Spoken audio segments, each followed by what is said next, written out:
Welcome everyone to the Minions of the Zoo. It's Tuesday. I'm your keeper, Skep, and with me I have Minions Serenity Star. Hello. And Prospero. Hello. The Harry Channel. Good evening. And Adam of Clan Veggie. The first of his name. The first. Yes. Yeah. I hope you're all doing well tonight. Are you Adam the first of Clan Veggie, or are you Adam of Clan Veggie the first? I don't know. It's kind of wonky. You see, when the scribes were writing it down, I think the stylus that they were writing it with in the clay form, it jumped a line. So instead of the first, it was of first. So gotcha. Yeah. Yeah, those scribes can never be relied on, particularly, working in clay is difficult. I love them, and sometimes mistakes happen. But yeah, I'm sorry, Skep, you were saying, sir. I'm sorry. Say that again. You were saying. Yes. I don't know. It was kind of a long time ago.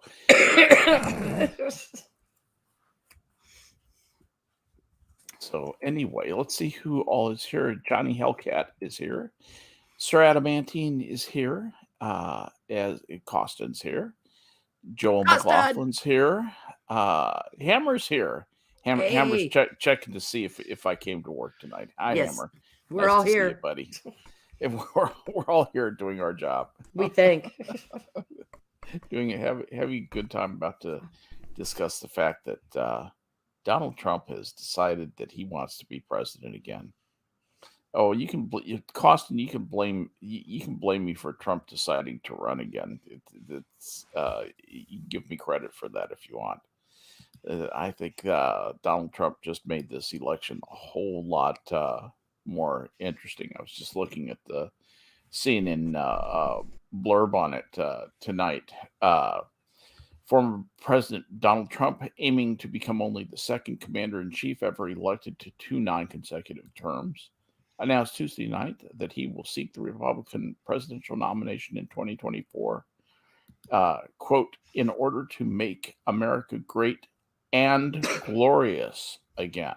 Oh, wow. It's going to I am tonight announcing my candidacy for president of the United States, Trump told a crowd gathering at Mar-a-Lago, his waterfront estate in Florida, where his campaign will be headquartered, surrounded by allies, advisors, suck-ups, sycophants, and the usual hangers-on. The 45th president vowed to run a campaign that will bring people together, claiming the Republican Party cannot afford to nominate a politician or conventional candidate if it wants to reclaim the White House 2 years from now.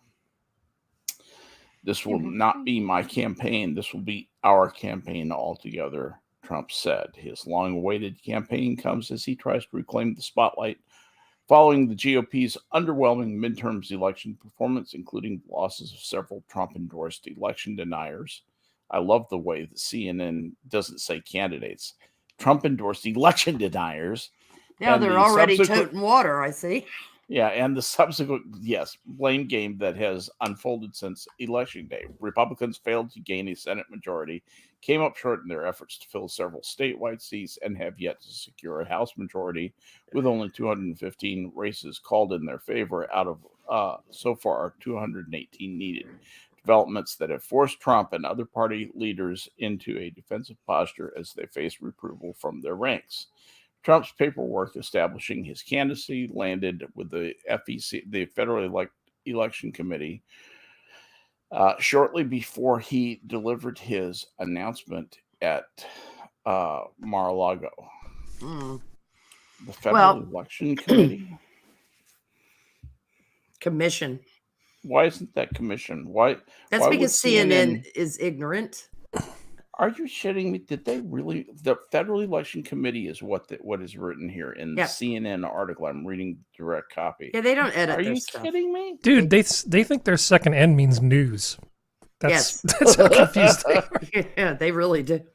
Oh my God. Well, and anyway, The committee, blah, blah, blah. everything's a committee now to these guys because they're just God. They're like Pravda. They really are. They're waiting for their orders from the Politburo, and so it's the Well, committee. here's what I wanted you guys to. Here's what I thought might be interesting to discuss is the last thing that CNN really says in this article. It says Trump is betting that his first out of the gate strategy will fend off potential primary rivals and give him an early advantage with deep pocketed donors. Aides say he is widely expected to be challenged by both conservative and moderate Republicans, though the calculus of some presidential hopefuls could change now that he is running. Others, like his former Vice President Mike Pence, may proceed. Anyway, I would love to see Pence try and take on Donald Trump. Oh God, that would last 30 seconds. I mean, that would be Limp Noodle versus Hammer in the ring. Yeah. It just look, Mike Pence is a nice guy. Don't do it to yourself. It would be Mike. Thanos versus a puppy. Yeah, don't do it. Don't do it. It's not. The It red will stain fend on off. the floor. The red stain on the floor would be Mike Pence. It'll fend off some people who are considering doing this, but What will Trump's announcement. Oh, yeah. This early, yeah. Intimidate them. It'll back some of them off because the problem is that you don't have a unified Republican Party. You have the people who are Democrat lights, like Christine Todd Whitman. Yeah, okay. The rhino. Super rhinos. Yeah. Murkowski, McConnell. These people who are. Mitch McConnell tries to thread a needle, and that turtle can't think fast enough to. Well, I have a question for you. Is a rhino? Is anyone who does not back Trump a rhino? No. No, that's Trump's definition. I know, and it is the definition of Mad MAGA on Twitter. Yeah, yes. But exactly. And that means to some extent it's in the parlance. I mean, if we're looking at this seriously and not from the entertainment factor on social media that this is going to be. Yeah. Bread and circuses once again. No, not everyone that doesn't support Trump is a rhino. There are still conservatives out there that don't classify as rhinos. A fair number of them, and a lot of them were the first people. Like who could run? I mean, from the pundit. Crosby, you are treading on eggshells, I shall say. Well, I mean, with the MAGA crowd, I am. I think I've already made them mad. Pretty sure I've already made them mad. I mean, from the punditry class, Skep, I can name several people that never supported Trump the first time around. No, I mean, who would run against him? Yeah, I'm looking for candidates. What I'm interested in is your opinion. Well, you had asked how the candidates will shape up now. Well, I was talking more about the issues that they were working with, not so much whether or not they're following under a banner or not. Yeah. I mean, you also asked Skep if rhinos were people who were against Trump. So that's what I was that's what I was talking about. Yeah, well, where I was trying to I didn't say lamely I didn't direct the conversation was to who are the Republicans going to run? Who could they have to prevent Trump from getting the nomination? I don't think Trump will get the nomination. Yeah, they don't have anybody who he can't steamroll. He'll burn down the house to do it. I keep concluding that too. That there is absolutely no one who can take him on. I mean, DeSantis is in a sane world, DeSantis is popular enough that would be quite a. Among Republicans, it's 50-15. Trump over DeSantis. Among likely voters, among among one of the polls that I saw. I mean, my point is that Trump has a huge lead over DeSantis in the Republican Party. Yeah, I mean, it's also the poll. I mean, I'd be curious, but the poll didn't make any. Yeah, polls can be inaccurate. Maybe that one was inaccurate. Well, they were leading people to believe the Republicans had a much stronger chance in November because a lot of the averages were being heavily, a lot of Republican polls being run, unfortunately. And it did likely tilt the average. I mean, I don't, who knows? Who knows? I'm just looking on the... in a sane world, without social media and DeSantis and Trump head-to-head would have been an interesting primary battle. But Trump will burn the house down. He did it the last time. There is no one he will not smear with his pithy, dare I say, rhetoric to prevail. All right.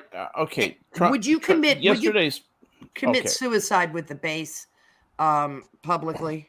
I mean, I'm wondering how many people were going to risk running against Trump, if you know what I mean.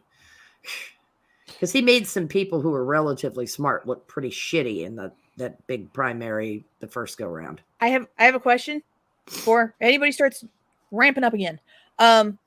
So there has been statement and speculation that because he was president before this gap 4 year, that technically they won't even try to run anybody against him because they'll just be like, oh, he's incumbent again, and just kind of do that. That might be a pro forma thing, but I don't think it's technically a rule. Okay, no. Well, I figured that's what they were saying too. It's just that's what I mean, that they're going to just go with, oh, okay, well, he's technically the incumbent, so we're just gonna. Here comes Grover Cleveland again. Biden's technically the incumbent too. I know that's the thing. It's going to be two incumbents going. Well, we'll see if Biden survives. Jesus Christ! Allegedly, this is. Oh my God! It's what a time to be alive. So, but yeah, that's at least what I've heard, that they're just gonna go, all right, nobody try to run against him and just go. Just let him go. If I manage not to open a vein before November 2024, it'll be a miracle.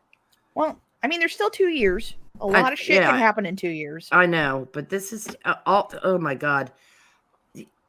I'm just waiting for a and you probably think the song's about you. Yeah. Oh God, that was bad. Yes, I'm sorry. It was. And I have never owned an apricot scarf ever, and I don't gavotte. Oh, come on, come on, Prosper. You are so sharp right now. This is odd. I don't think I've ever heard you so aggressive. To be honest. What about what's the? Just in general. Out of to be honest, let's be honest. Can we take a pause and a little cube, right? I don't know. I've never watched Star Trek. I don't know if this is a thing. But could we take like a cube thing and Prosper, sweetheart, you are angered. I'm disgusted. I'm fed up. I've been following politics since 1972, and I'm fed the fuck up. And I mean, it's a long, long time. We're seeing it, but it's just Jesus. I find it distasteful what we are facing. What do you think of this possibility? Kamala Harris resigns as vice president.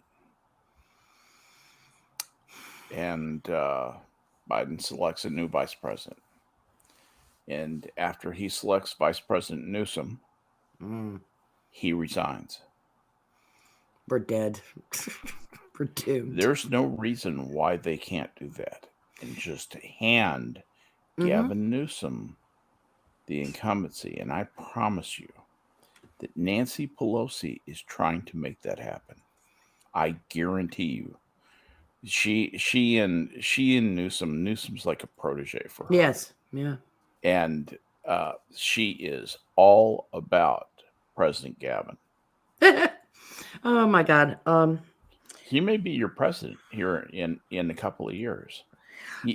To quote Blue Anon, not my president. Well, yes, he would be president of the United States, and if I had met him, I would have to address him as Mr. President. There is a First Amendment says you don't have to.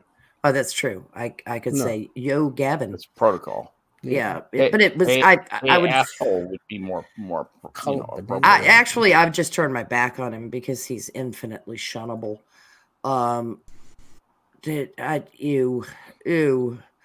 Oh my God, the battle of the hair. Yeah.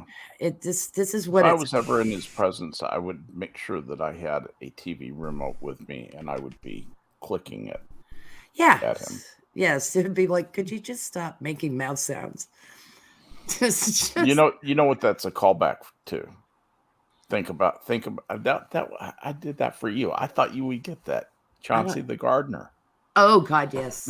Remember Chauncey? When the lady's going on, and he just wants her to stop, and he starts doing it with his hand. He's trying to change the channel. He thinks he can change the channel. I only saw that one time. It made an impact. About the movie Being There. It's a Peter Sellers, a brilliant little. His last film, yeah.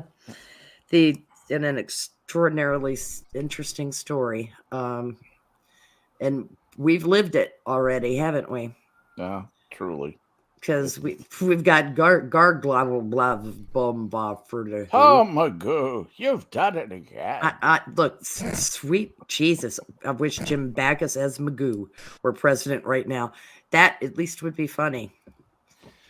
Yeah. But I should never have answered your question. It's not something you want to hear come out of the mouth of the president of the United States. You know what I'm saying? Yeah. This is just something you don't. I just don't see how the Republicans can nominate anybody else. I finally found the latest poll. There is a poll today. The Morning Consult shows with Trump with 47, DeSantis 33. That is a hugely anti-Trump poll. Obviously, Morning Consult. That's Politico, and but even to show Trump with that much of a lead, 24-point lead over DeSantis, it's just not going to happen. 47 to 33. Did you say? I'm looking at it right now. Yeah, it's a 14 point spread from a hostile poll. Yeah, nobody's going to clear 50%. Well, we are a highly divided country. It's probably more than abundantly clear. I mean, I don't think you're going to see. You'll see Republican weighted polls have Trump clear 50. You'll see Democrat weighted polls have Biden clear 50. Mm-hmm. But when you look at approval ratings, I mean, there's quite a negative for Trump to overcome, but it's less than other negatives, other people negatives appear when you look at approval disapproval ratings. I don't know if there is a poll with any major public party identified figure where anybody's polling over 50 on approval rating. Yeah, I'm looking at November 12 approval on Joe Biden.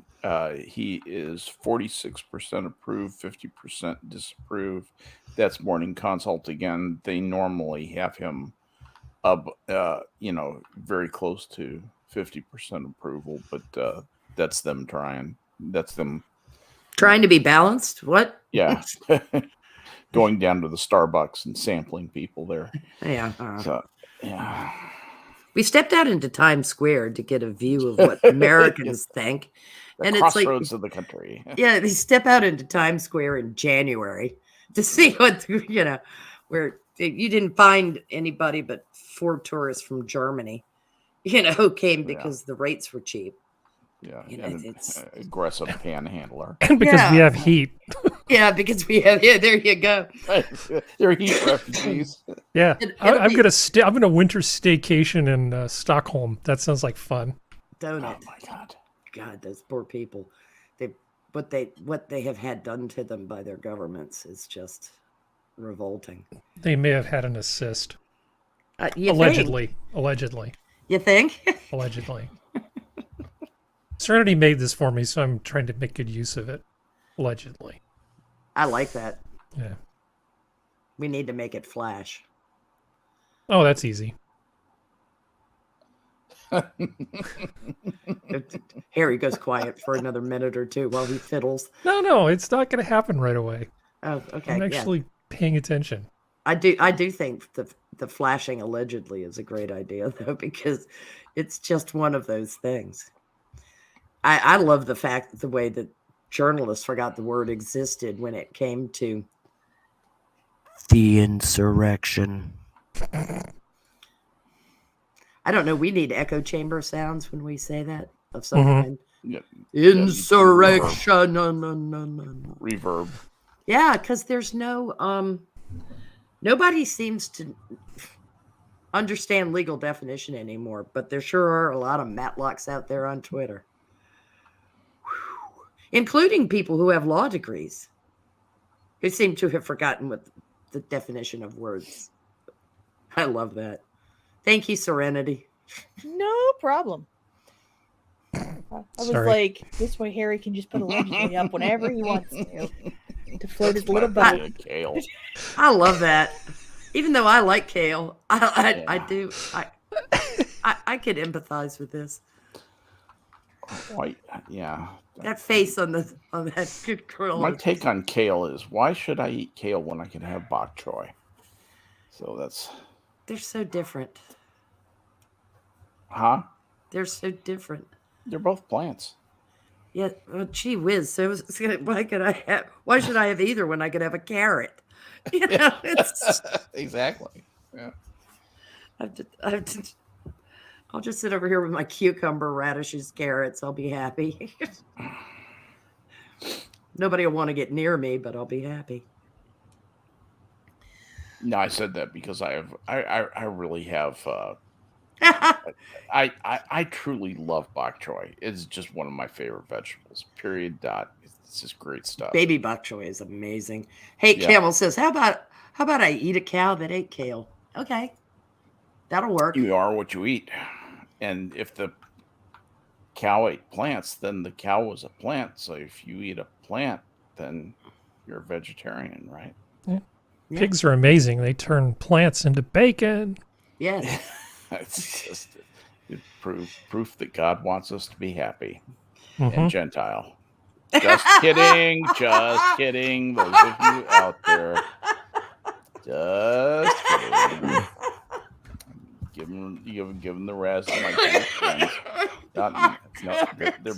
They're baconless lives. Hold on. Can I add my my goof sense?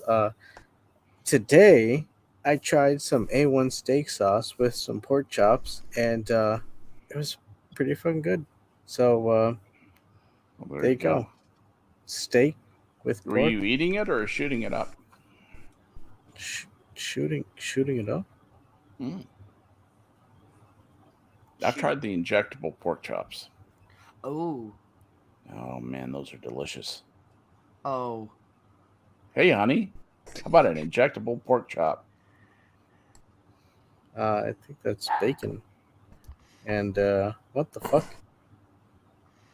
So that's called how many sex crimes are going on in this picture? How many sex drives can you see, children? I don't know. Why is Geppetto fucking hanging out with this I don't lady? know, but everything's better with bacon, isn't that right, Skep? Yeah. Even your sex So crimes even are better sexual with harassment is Yeah. better with bacon. That's right. Bacon is so wholesome that it even makes sexual harassment almost okay. It's the Geppetto thing of Adams, though. That's perfect. Oh man. Except now I want bacon. You know, here we have the hedge fund manager going down. She has not locked the deal away with her uncle kid. So she's still got her figure. And she's making him tons of bacon to keep him happy until that kid gets born. She can turn the thing over to her lawyer. You're reading a lot into that picture. Mhm. Yeah, that's an interesting take. When did Tuesdays get to titillating Tuesdays? You never know what we might get on. Yeah, what happened? That's right. I just turned the screen into a feature of Harry's a trip through his picture folder. Yeah. Oh man! So- Once one of those shops just opens up on the corner, all of a sudden the whole neighborhood just goes down the drain. There goes the neighborhood. Damn straight. So we were talking about the Trump and the prospects for the Republicans. So the electoral calculus is interesting. Now, if you look at Trump's strengths, his main strength is that if, under the best possible scenario, if he were to become president, he could go in there and on day one take the government's foot off the neck of our economy. You would see a lot of the inflation start to reverse simply by getting rid of the massive pile of wooden shoes that Biden's thrown into the machinery. All the futures markets would shift. Yeah. Well, first of all, you'd see energy start to come that's- down based on futures optimism. Sorry, Serenity, go ahead. Yeah. Well, there's also the fact that like he was very much about making energy in our own fucking country, so a lot of stuff hopefully would come back in that too, and we'd start to refill the reserves and stuff like that. Because I don't like the reserves being as low as they are. Mm-mm. Look, You're right, I mean, Serenity. these things sound great, but you got to understand that this guy has an ego and narcissistic problem that just overwhelms all of that. The first thing he's going to do when he gets into power is just become dictatum for lifeum. Okay, that was horrible Latin. It was not real, but it's true. That's what he's going to do. Look, hands down, we can't let this guy get in power. That was a Anyway. really good channeling of Blue Anon. Yeah, I that know, was I'm trying. I'm Yeah, hoping. Are you talking about Trump? That was you don't want amazingly Trump in power. well- yeah. That was He- amazingly well done, Adam, because it Yeah, was it's like- it was deadpan. And the dictatum for lifeum. Yes, that's exactly what they're convinced. They think he's the fascist while they're jumping up and down on our necks in their jackboots. Mhm. Yeah. It's awesome. The projection involved. Ever since the man rode an escalator down in his own building. Yeah, really. Look, we don't Has use been projections amazing. anymore.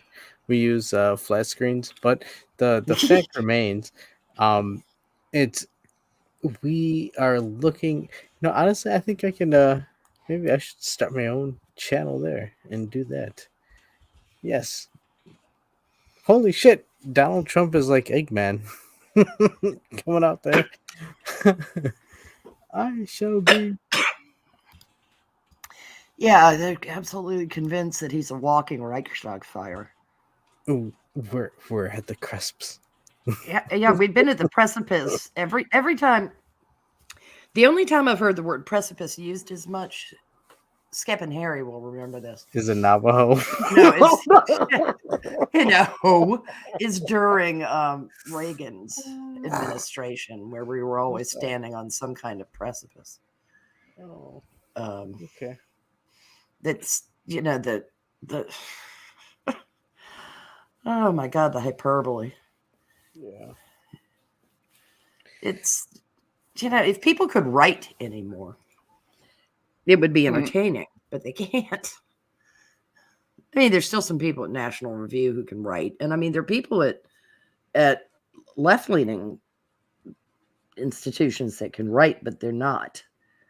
They get so upset when they start talking about Trump that they, it's spittle-flecked writing. Yes, spittle-flecked, exactly, perfect. And their grammar falls apart. Their sentence construction falls apart. They're so mad. Me hate him. Yes, it turns into a toddler's rant, and it's kind of fascinating recidivist behavior, isn't it? Oh my gosh! Have you ever seen this? No, and this was before the first election. Oh, how amazing! Isn't that amazing? It really. What the hell? Trump trees everywhere. Carry What is that Trump animal? It's a Trumposaur. I have never seen this. It's terrible. Oh my God. That is so Korean. With the Nazi symbols, that was just, no. The swastikas, that quick little shot. Go, Astro Boy. Oh, good Lord. I was just going to play that in the background. Man, that is just harsh. Woo. Trump. Good times. That fun. Yeah, big man. But seriously, it's silly. Well, it's not silly. I mean, we've got to do something for the next 2 years when everything goes to hell. But we really don't have any idea who's actually going to be the nominee, let alone the next president. So many things could change. It really just depends on what becomes the number one issue. If the number one issue is the economy, he's very strong. If the number one issue becomes some other darn thing, another coof, the economy be the issue. Well, whatever, some other issue, because there are other Republicans who could conceivably run. But it's not a very deep bench. No. I keep thinking of somehow a ticket involving Nikki Haley might be a thing that would work. Possibly. Well, I mean, it's early and it's yeah. Well, I mean, I personally, if I could pick anybody, I'd pick Rand Paul, but that would be me. Yeah, that's not going to happen. I know it's not. I know it's not. He's not suicidal. I know. We could have Ron Paul as president and Rand Paul as vice president. That would be there you go. That would be seamless. It would be freaking awesome, though. Yeah. I mean, their governmental and economic points of view would be awesome, but John Stossel for Secretary of State. Abso-fucking-lutely. Well, the thing is, consumer affairs. I mean, all consumer affairs information goes through John Stossel. Actually, I'm going to put Stossel in front of commerce. I mean, just put him in charge of commerce. Just forget all that other stuff, and then he'll just get rid of all those other departments. All the regulations would disappear. Yeah. It would be just that we've given Stossel the ability to Thanos regulation. All of a sudden, people might actually see what a free market looks like. Mm-hmm. And they'd quit confusing regulatory corporatism with capitalism. Yeah, really. But it's we also have to remember the speculation that was happening 2 years ago, pretty much around the same time. We all thought Joe would be removed by now and Kamala would be in power. So we have to kind of keep the speculation stuff and understand. Right. We have to understand that everything right now is a grain of salt. As much as I would love to be able to see into the future sometimes, and then I go, no, I would kill myself. I do predict there will come a time when he's not president, though. I'm fairly confident of that. Yeah. The question is just when. I mean, my statement was, I don't know how much longer they can give him the Algernon juice before he goes supernova. Yeah. That's my issue, and I'm surprised. I mean, I'm willing to admit I didn't think he'd last this long.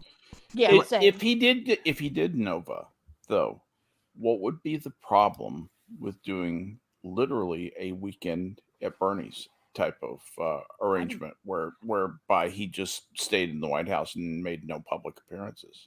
I'm amazed they haven't done that I don't yet. see why he could not do that. The Woodrow Wilson strategy. Yeah. I think as soon as he stopped sniffing little girls, they might get suspicious and somebody might check for his pulse. Well, okay, someone who's not paid off by certain people would, like, it would have to be an outsider, someone like a whistleblower, because who makes sure that the president is competent to serve his office? Apparently no one. That's my point. Yeah, that's exactly the point I'm making. Yeah. And how that's could you tell that how could you tell that the president was not dead? Yeah. And it's the whole thing of, there's a lot of grain of salt stuff being around. There's a lot of people blackpilling a lot of stuff, and I'm not saying anybody here. I'm just throwing this into the ether stuff that everyone I think needs to kind of take a deep breath. It's going to be okay. It's going to suck for a while. It usually does, but it's going to be okay. Or not. I'm going to go with it's going to be okay, Harry. Shut up. Oh wait, it's going to be okay. Sorry. There we go. But it's kind of like the arrogant assholes that are in my generation of the millennials who are like, we've suffered so much. And it's like, yeah, because the people who were born in the late 1800s who had to live through World War I, Spanish flu, everything, World War II, and then everything. Yeah, they didn't suffer at all. We're the only ones ever to suffer. Like, there's a lot of, and I'm not saying it's this group, but there's a lot of people outside who have a very narrow engagement of how the things are, and there's an unwillingness to accept the fact that maybe, just maybe, things aren't as bad as we think they are. And I think it's almost people nowadays want to be either pissed or sad or depressed. And sometimes you just gotta take a step back, realize the world ain't that bad. It's okay. Can we buy stock in CNN? Because I think their stock value just went up with Trump announcing, because... Oh, absolutely. It was probably a cheap purchase for a while, but now I feel good about CNN's near-term financial performance. Yeah. And it's one of those things, but I will always hold out hope of stuff. Certain things are a little weird, but I have always believed that with politics, things have always been weird, and we've never just not had the ability to know everything. But we're going to have to see how the next 2 years goes, because, I mean, it could be, as they're saying, like, Biden could get a second term, and then they put Newsom in as the vice president, and he takes over. Or Biden could lose because the Republicans smack Trump upside the head and go away, old man, and put somebody else in. A lot has gone how some people thought it would in the last 2 years. But at the same time, there were people, like, election night, well, not election night, the 2 days after the election night, that were calling that Biden wouldn't make it 6 months and that Kamala would be president. And this is before she even had a chance to F up real bad. Now that she's had the chance to F up real bad, they're not going to do that. But it's sometimes all you can do is just sit back and wait, I guess is the best way to put it, and just kind of see where things go. Or we could just be saucy and have hot takes for 2 years. Oh, I don't mind hot takes. But I would like the hot takes to be tempered by not fully blackpilling everybody. I think things are probably going to be probably okay. I'm going to go with probably okay. I will take probably okay. Yeah. I know it's not as fun to do the hot takes and just not shit all over everything. Y'all aren't shitting all over everything. But it's like, I prefer to keep happy thoughts. I try to keep happy thoughts. Because I have an ailing mother who I have to make sure lives the best life that she can, and I don't need depression chewing at my butt. Yeah. So. Well, I do think that just being gloomy all the time for the sake of being gloomy, it's kind of addictive. Yeah, you can and tell that. I think people just sort of get in that mode, and it's not a good idea. No, it's not. Like, we all know people who go online and read stuff and get depressed, and they go, "Oh, I'm so depressed." It's like, well, stop reading all that crap all the time. You know, just like maybe have a more balanced diet, just a little Calvin and Hobbes, and then InfoWars or whatever. Yeah. Farside comic. But well, I mean, and there's been certain individuals within the minions who I've had to smack upside the head and said, "Stop it." Stop blackpilling yourself. If people want to be depressed and unhappy, then that's what they're going to do. I know. It's just it's not a healthy way for anybody to live. And but people will make their own stupid mistakes. God knows I do. Even if you have somebody warn you about something, a lot of times people just have to learn on their own. And at a certain point, somebody's going to go, I'm not really enjoying this. I think I'll go outside and stop. Go touch grass. I think the idea of turning off your electronic devices regularly and periodically is probably a good idea. Yeah. I say this as somebody who's been sitting in front of a computer pretty much all day. You do every day, all day. No, today was particularly bad. There was no time for a break. Oh, poor Howie. I put a note in I ended up getting a little deep fryer. And the thing that's made me not want to do this for the longest time was the fact that I don't like dealing with all the oil and stuff. Yeah. But this one's slightly tricked out. It basically has a system. You just turn a lever and it filters the oil and puts it into a container that you can then set aside. And then when you're ready to fry again, you use the container to fill the fry chamber again and then put it back underneath. And and then all the other pieces can just go in the dishwasher.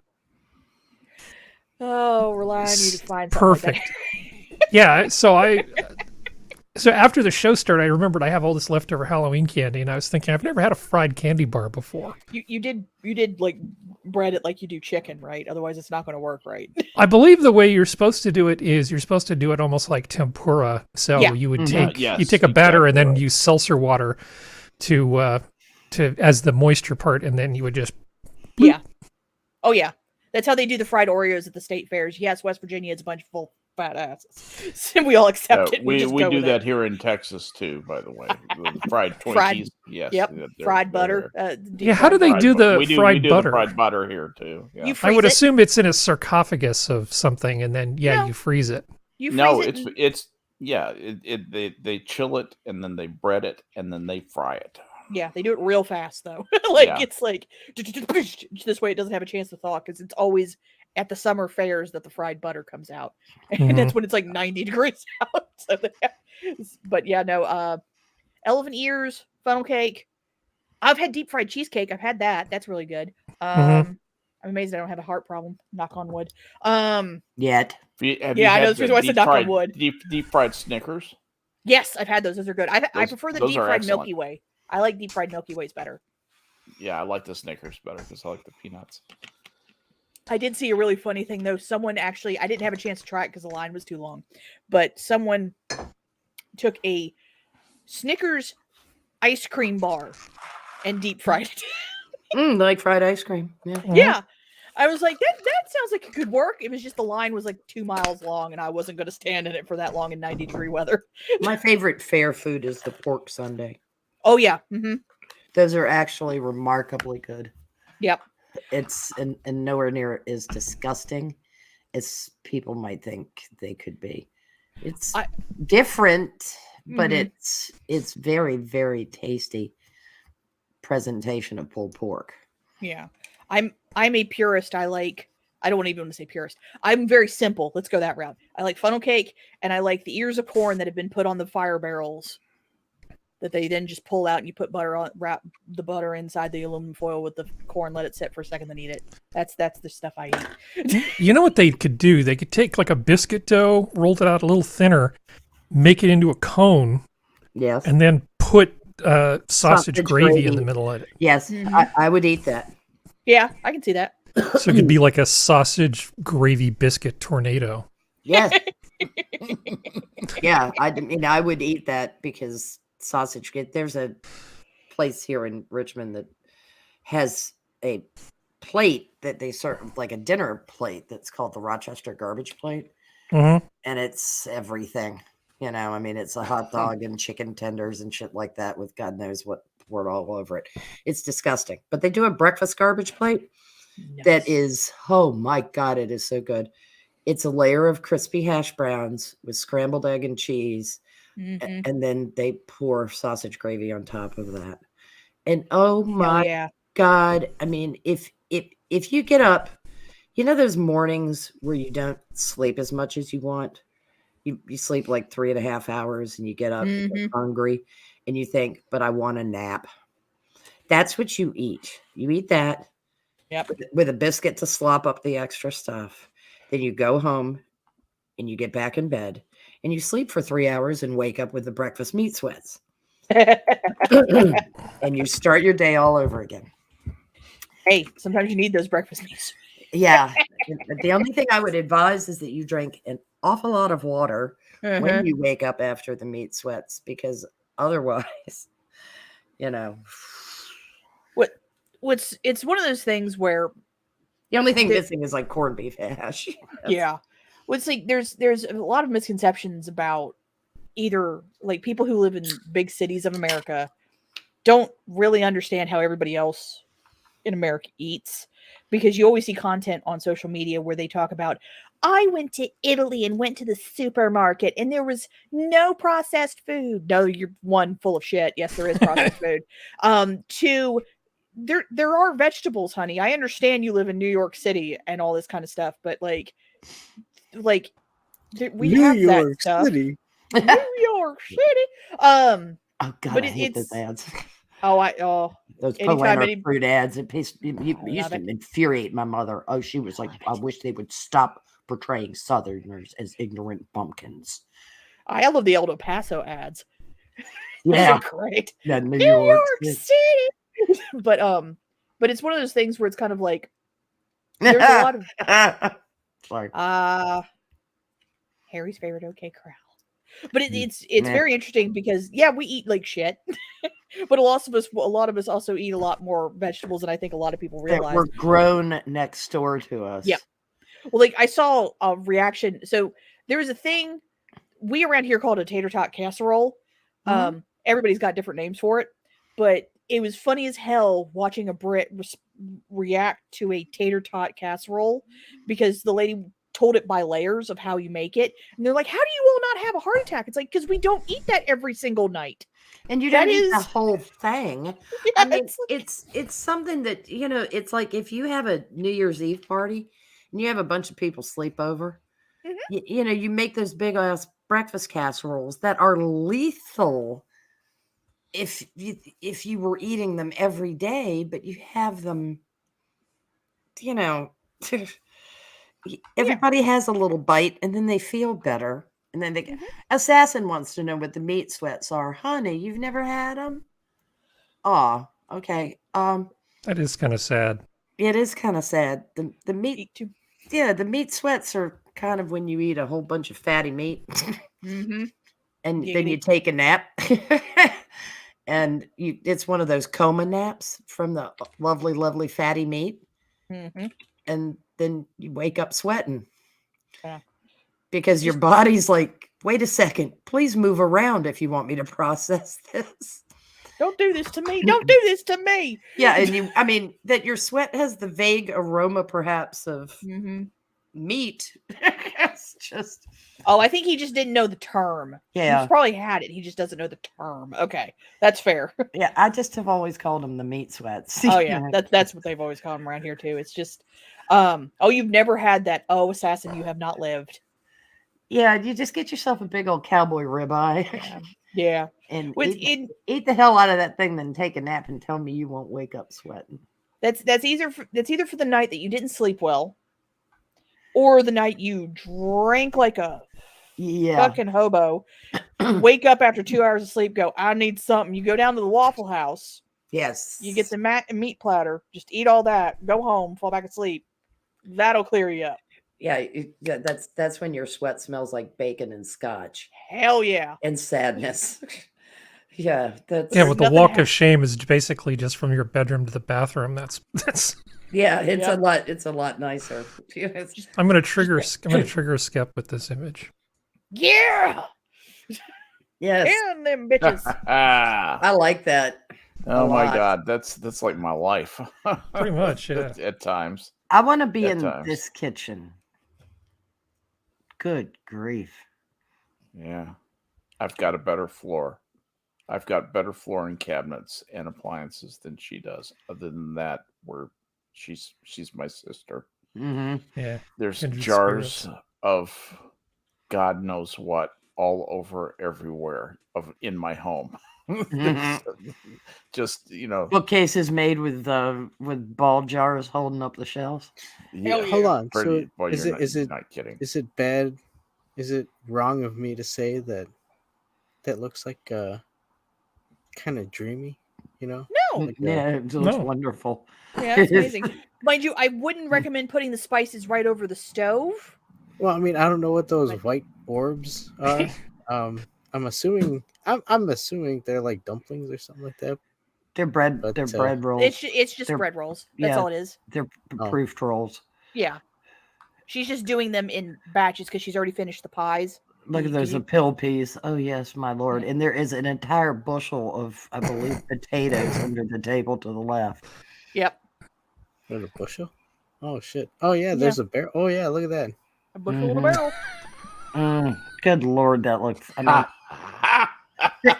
There it is. think. So I have a question about this picture. I have a question. No, is the coffee pot right there? Is that supposed to be like an electric percolator or something like that? Like That's what I know. it is. Okay, because I wasn't sure. Because it's like, why is it a double coffee pot? No, it's Goodness. she doesn't understand how to work the coffee maker, so she just stacked them on top of each I've other. seen weirder shit in a college house. No, Don't- no, You that know? actually was a design of coffee maker that Okay. did work that way. And Oh, I grew up back with in the my day. Okay, My- look, Maxwell House can. my grandfather did the old style percolator on the gas stove. listen. That's what I grew up listen. with. Listen, you old folk. In the Jetsons days, just because you had stacked coffee pots, we don't have those anymore. So, wait, that was weird. No, Mr. Dax, that is not me. That is not I. That does look like something Prospero would do, though. Sit up on the counter? Hell yeah. Smoking a cigarette. Iron? Fuck no. Yeah, it does. Yeah. She appears to be ironing T-shirts. Aw, Isn't that dear? Yeah. so cute. She's like, I've ironed too much. I've ironed 4 shirts. Smoking time. Here we go. yeah. Come on, Prospero. Don't ruin your first marriage, somebody's honey? dream. Oh my God. That reminds me of the kitchen in Jacksonville. It's bigger than a kitchen in Jacksonville, but it reminds me of it. It's cabinets. Mm-hmm. Yeah, I was just thinking 1950s. about that too. Yeah, Yep. those cabinets are straight out of the 40s or 50s. Yep. They Oh, she's got a dishwasher. That is a modern ass kitchen. Yep. Makes a An egg square cuber. egg. Yeah, baby. But 'Cause why? we need these. Yeah. They look like marshmallows and they make kids happier. I don't know. The package. I don't understand why this exists. yeah, Because it can, Harry. Because it can. because it was the 50s and people would market anything. put warm peeled hard-boiled egg in the egg cuber with base plate Oh, flat made in in China. bottom. Ooh, boy. Place forming plate that is on super top gross. of egg. Screw top down on until egg becomes square. Best results if egg cuber has been chilled. Unscrew the cap and push the base plate up from the bottom of the finger and remove your new square egg. See, China was after us years ago. I mean, they have this shit in China and You think Japan they and were after Korea. our I've seen square it. eggs, Prospero? Pardon? You think they were after our square eggs? No, they were after they were just helping dumb down America. Helping us get stupider. Yes, and it's worked. We make them stupider faster. Jello salad with shredded cabbage. Jill McLaughlin, why? They've probably seen a lot of stuff online where they Yeah. put like the old like of the really obscure cookbooks, not of the cookbooks that actually took off, have like the weird ass recipes in them where it's like shredded cabbage, and it's like, how about we don't? Say we Ask did. my grandma. Okay. Oh God, yeah. Harry, Yes, sir. Blow up America. why did the man and the lady come to blow up America? I don't know. It's George Sanders. World Bond. AKA the. It's not a pseudonym. So if you use a picture of somebody else to represent yourself online, it's not a pseudonym. It's a pseudo something. Pseudo face. Yeah, we need a good word for that. Yeah. Avatar. And then suddenly, academic agent shows up in the chat. Yeah, I was gonna say because George Sanders got mentioned. Yeah. Ward Bond, bless his heart. Oh, Mm. not a John. Okay, Not a John Ford. this is genuinely kind of terrifying. I don't understand some old ads. Why? Does this make me want to buy candy? No, it makes me want to run screaming away from this candy. Yes. Goodness, what bargains. Bring your kids to meet me. No. No. Yeah, I'm not scary. Those creme de menthe things down at the bottom, though, I would have been all over as a kid. Mm-hmm. They have chocolate drops, orange slices, peppermint chews, Yeah. lemon drops, jelly beans, Swedish mints. I never liked the Swedish mints. Huh. Like the candy that you only find like at your grandmother's house. It's that kind Yeah. of stuff. Well, the Starlight Mints lived in our house. Yeah. My same. dad was a Starlight Mint fanatic, but I actually like those soft, scooshy peppermint things too. Mm-hmm. Oh, I've been somewhere in hell. Yeah, Oh God. peppermint Ooh. make me happy. I always like the So do lemon drops. Yeah. my great grandmother always had ginger candies. So I grew up with ginger candy, so I love ginger candies. I love those. They made from real ginger. And it meant your digestion was always in line. And you can go Thank sailing. Yeah. Are they Yeah. are they made from real gingers? The ones she had were because they were locally made. Redheads disappeared everywhere. Exactly. Yeah. The reason why there's no redheads in West Virginia. Yeah. Yeah, that clown though is good.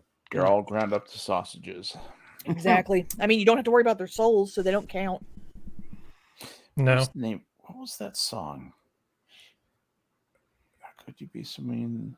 I told you you'd be sorry for inventing that machine. Now all the neighbors' cats and dogs never more to be seen. They are all ground up to sausages. You Mr. Rebecca's machine. Huh. Funny what you remember from your youth. Candy's dandy, keep it handy. Giggity. Mm-hmm. Deep fried if you can. And now see if those were God, what was her name? Ruth somebody's bourbon balls. Mm-hmm. Hey. Were that I'd understand. Because those things were loaded with bourbon. Rebecca Ruth. Yeah, that's Rebecca what it Ruth. was. Those things. I was under orders coming through Kentucky to get a box of that from one of my great aunts. And my cousin and I both tried one, and it was like the whiskey rush hit you the minute you bit into the candy. It was like, Yeah, they're the kind that when I've gotten them for my mom, when my grandmother used to get them, she was under direct orders to not open the box till they got home because the smell would just hit you. Yeah, there was a whole lot of bourbon running out of Kentucky. It's just because it was one of those things we could only get them here, kind of. Because the states with ABC wouldn't let them get shipped in. Yeah, Your barbecue bin. I love it. The tie that tops all gift neckties and defrosts the most dignified gathering, made from heavy awning cloth, bright, gaudy, horrible stripes. Perfect. Excellent. It is though. I would have loved. I probably would have bought one of those for my dad. Actually, it's not a terrible idea. It is not a bad idea at all. I always, dress bibs really should have been a thing. It took a very long time for them to start showing up in catalogs. Really fancy bibs for, particularly for ladies. Because there's nothing worse than, you're all dressed up and then you go out to lunch and it's like, oh God, Whose idea was it to get the salsa? Right. Or why are we at an Italian place when we're all wearing white or ecru? You know, Hell yeah. Yeah. Because you know that stuff. You know, you're never going to get those stains out.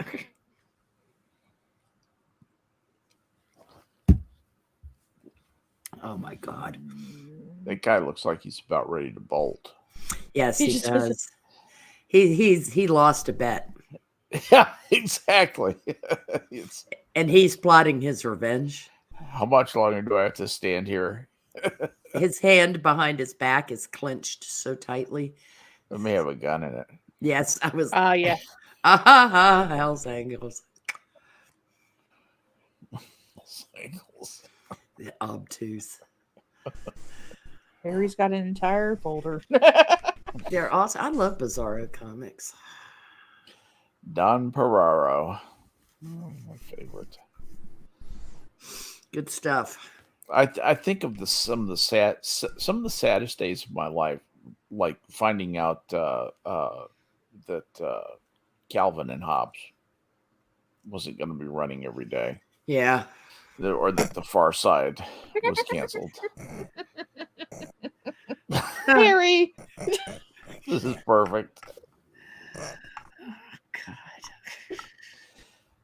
Actually, the way that this should be is when he's looking at it, it should have the multiple bands. And when he's looking away, it should only have two. Because in your head, you think there should only be two bands. You know, Nerd. but when you Yes. observe it, that's when you see the diffraction pattern. Nerd. You're calling him a nerd, and you have that in your meme folder. Yeah. Yeah. I'm sorry, pot kettle. Are you all acquainted? No, I'm not the one explaining the joke. That's Yeah. why I get to say it to him. Well, that is true. Tragic, but true. I mean, in a lot of ways, the prime principle of comedy is, I'll just leave this here. Yes. If you have to explain the joke, it's not working. And it's okay if not everybody gets it. We can't all be funny.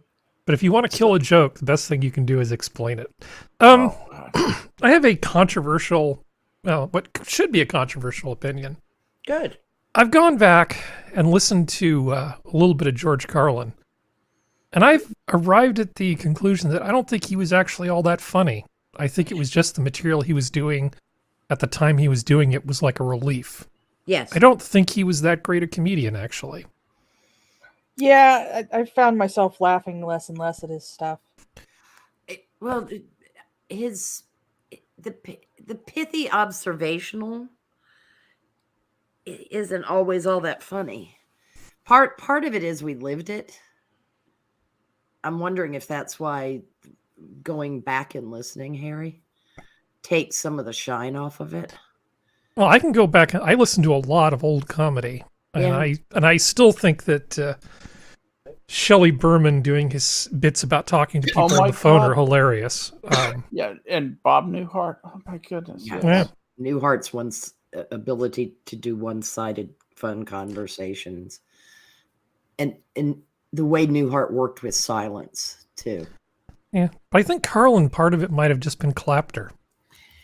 And it pains me to say that, but I don't think George Carlin was as funny as we thought he was at the time. Okay. I actually have an opinion. I've thought about this a great deal because I've thought about Carlin. And I've always wondered why everybody thought he was much funnier than I did. And so I've spent a lot of time thinking about why I don't react to Carlin with the big guffaw. Because I also, I felt this way for 40 years.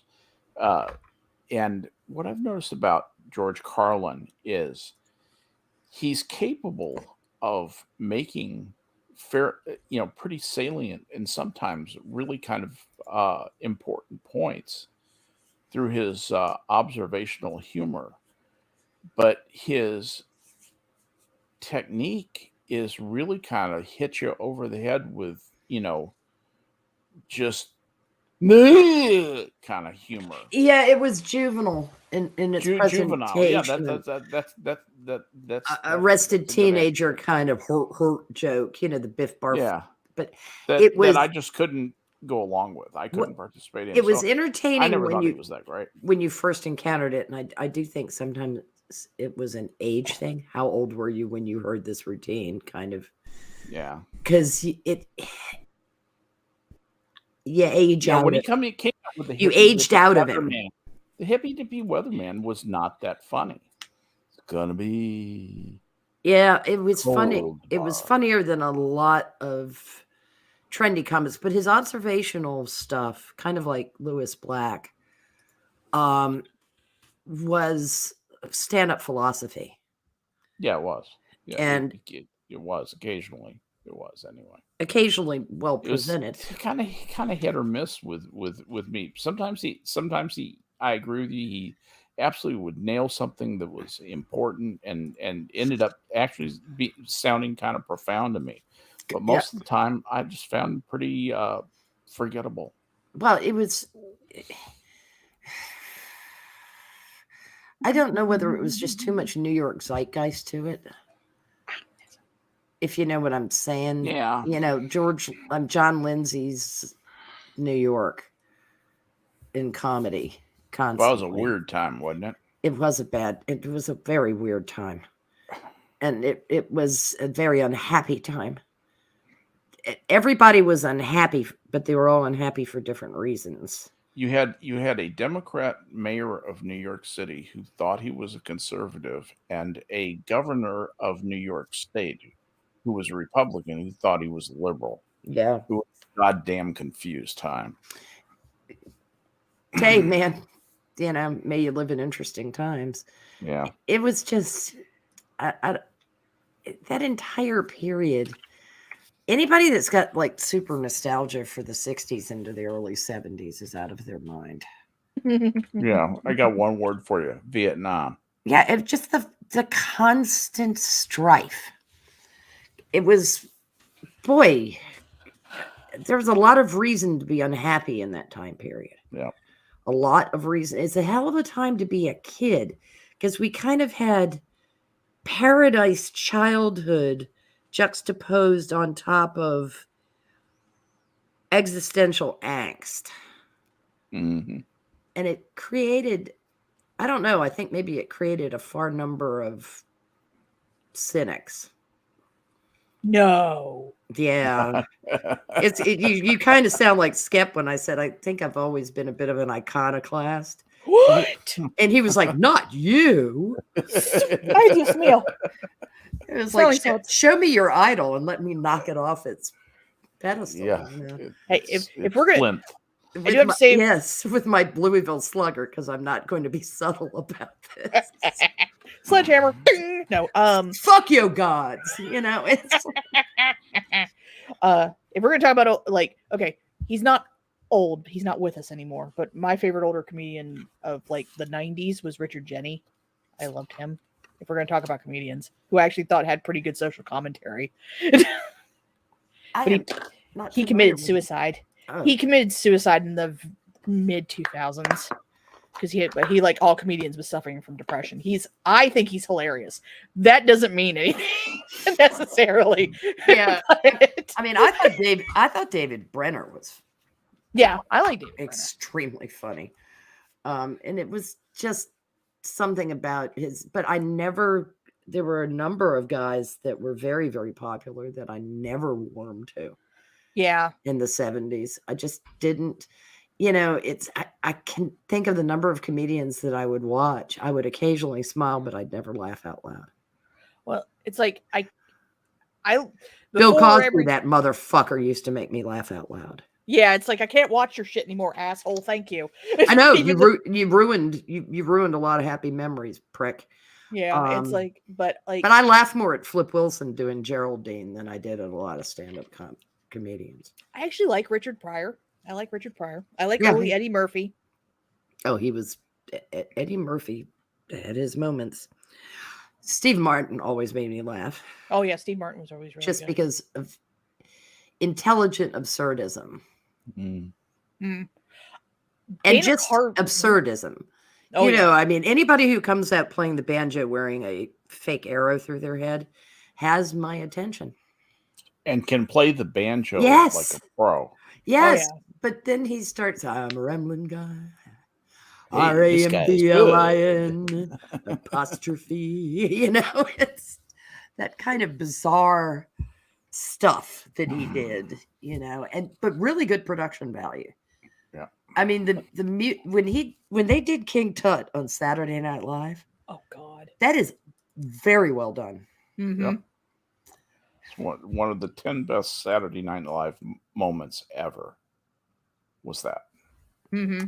Yes. In my opinion. Yeah. Now I think Mike Myers and Dana Carvey were breaths of fresh air for me. Oh, I love Dana Carvey's stand-up. Dana Carvey in particular, yeah. But it's interesting because people come and go, and there've been so many really popular comedians that I thought were kind of, and then there are other people that just make me laugh. Oh dear God! NASA's got a new thing going on. They're trying to see how long they can display stuff. Oh, that answers a question. A white guy actually showed up. They were going for a good 10 minutes without any white men being there. Oh, good. Cheer us up. Yeah. Well, I mean, it's the Artemis about ready to launch, and they're egging for time because it's gonna launch at 1:04 Eastern time. Is this the first South Asian into space kind of thing? I mean, what? Wait, I'm the first Micronesian to ever be. It's just. It's interesting. I was thinking about astronauts today, and the nature of that job has changed from somebody who might have to do engineering math while orbiting the moon to being a passenger. Well, or to being a scientific specialist who has some particular mission, but they do it after they get to the ISS or after they get to space. They do their thing. It doesn't have to do with operating the spacecraft. They really truly are just passengers anymore. I think that's a good thing. But it does take away some of the heroic luster of astronauts for me. Now they're just people who are willing to take, a much higher than average risk to go do interesting things in space. That's fine. That's great. I'm glad time has passed since it's it not was the final frontier for us. The nobility of Neil Armstrong and Ed White and John Glenn is not reflected in having the first overweight lesbian of color who is non-binary, who just happens to work in space. Yeah, just happens to work in space. That's kind of what it's become. I mean, if you think about that joke from Star Trek 4, no, I'm from Iowa. I just work in space. I just happen to work in space. It's what it becomes because it becomes routine. We were young people during the breakthroughs into that final frontier. Yes, ma'am. Of exploration. And so we were standing in Genoa waving goodbye to Chris Columbus. You know what I mean? Yeah. It's an entirely different framework. No, we were waving goodbye to the people crossing on the ice land bridge from Asia. Kind of now, when you look at it now. Yeah. I mean, but what I'm saying is for exploration purposes, right. If you were talking, and then by the time we got to the shuttle missions, we were kissing somebody goodbye in St. Joe as they headed off to Oregon. But they were the last people traveling on the Oregon Trail because the railroad had been completed. You know what I'm saying? Yeah. The technology. I'm a pioneer too. Yeah, the technology had got a ticket and everything. Had caught up, right? And so it had become mundane. I was just watching what Harry was watching, and seeing how long they could go they went through probably 20 picture changes. There was not one white man in the whole thing. I think I've seen 3 white women. Everyone else is a female of color. Yes, it's important to have my lesbians of diversity. color. It's more ham-fisted NASA marketing, unfortunately. It is. Because what they should, the message they should be sending is, it doesn't matter what your skin color is. It doesn't matter what secondary sex characteristics you have. Anybody can be an astronaut. That's the message, right? Yep. So, but instead of showing people working together as equals toward a common goal, which is what you should be doing, they instead say, well, we got to make up for lost time. Token. We don't want anybody saying we're pale, male, and stale, so we'll show nothing but like 90% women who are not white, right. 10% women who are white. And then every now and then in the background we'll have like have a Wally janitor. Shearer or something. That's about it. We'll have a dude. Yeah.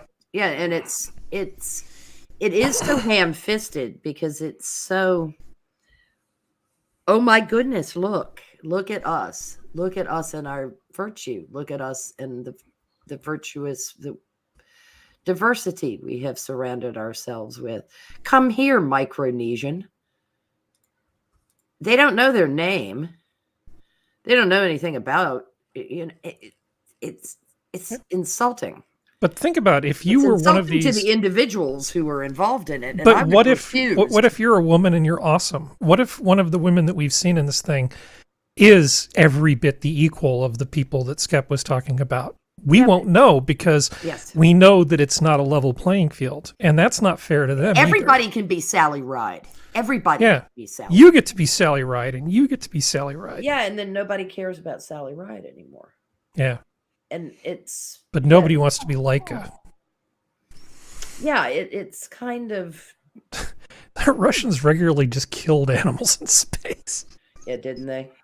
They would shoot them up there, and they'd show pictures of it, and it's like, oh, we have no intention of bringing that dog or monkey back alive.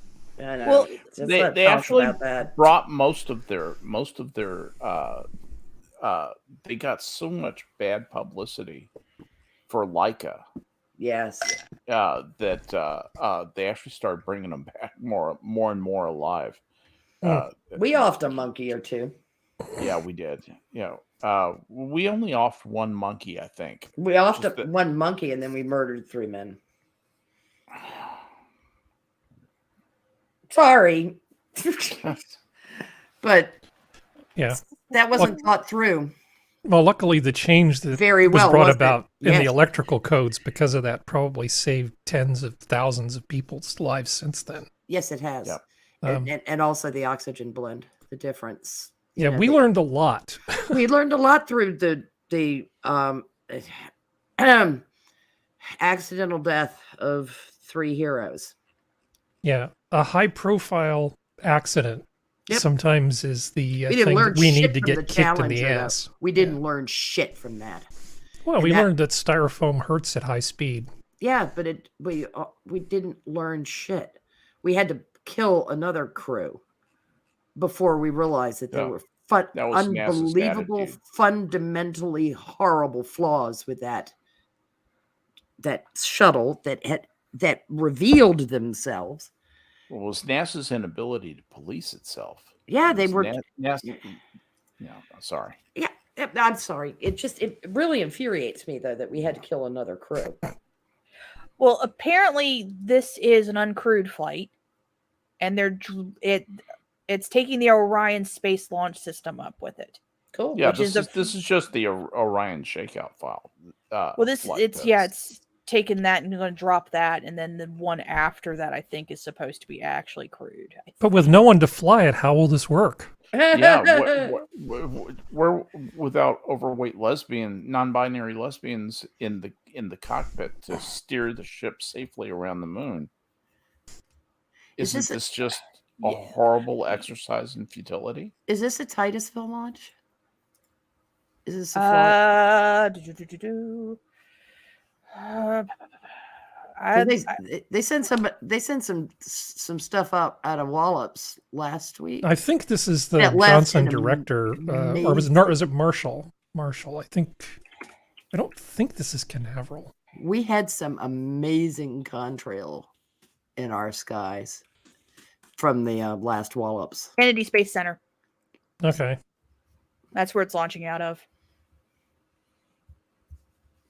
Florida. There are 301,000 people watching this stream. Yep. It's launch complex 39B at NASA's Kennedy Space Center. There you go. As opposed to the Johnson. I understand what you all are saying, but I'm enjoying watching this. I don't know. There's a couple white guys in the background. They really stop it. They need to get some blinders here. Calm down. They kind of hid them behind the meatball. Look. I got a space rock. And behind the meatball.